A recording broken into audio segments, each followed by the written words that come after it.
Un entrepreneur doit savoir gérer ses ressources humaines. Il faut savoir s'entourer, la performance et l'optimisation sont à privilégier car tous les frais engagés sont des coûts pour l'entreprise. Ainsi, Talibi Haïdra, entrepreneur, DG de S3I, entreprise de promotion et de construction immobilière, estime qu'un entrepreneur doit rester dans son cœur de métier. L'envie de se faire plaisir doit être reléguée au second plan, c'est la performance, l'optimisation. Je monte une boîte, je suis start-upper, je démarre une boîte, ben j'ai bien envie d'avoir une secrétaire, j'ai envie d'avoir une assistante personnelle, j'ai envie d'avoir un chauffeur, j'ai envie d'avoir... Moi, en 7 ans d'entrepreneuriat, c'est cette année que j'ai un chauffeur.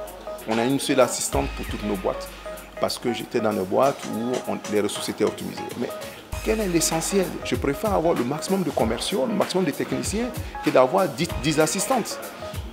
Je préfère dédier des chauffeurs à mes chantiers que d'avoir des chauffeurs personnels.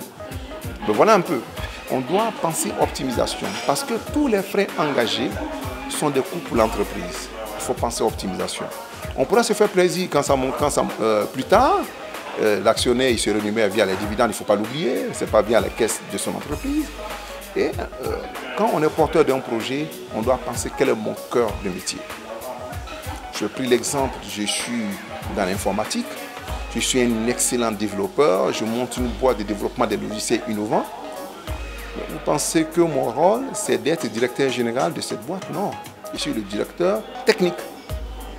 Je vais chercher un manager. Mon cœur business, ce qui va faire que mon entreprise va continuer à vivre, va rester en place, c'est que je gère mon cœur business. Je vais m'entourer des techniciens, je suis le directeur, je le gère. À la limite, pour créer des transparences, pour mettre des mécanismes de validation, de paiement, si on n'a pas suffisamment confiance avec son directeur qu'on va nommer. Mais il ne faut pas qu'on se parachute du résident directeur général et on laisse le cœur de métier à des ingénieurs qu'on va prendre. Mais finalement, c'est tout votre business que vous livrez. Imaginez-vous du jour au lendemain, toute l'équipe part, il faut s'y préparer aussi.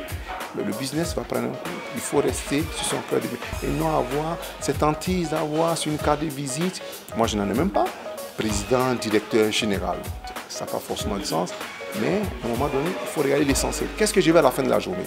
Mon entreprise tourne, je fais des bénéfices, il y a des dividendes.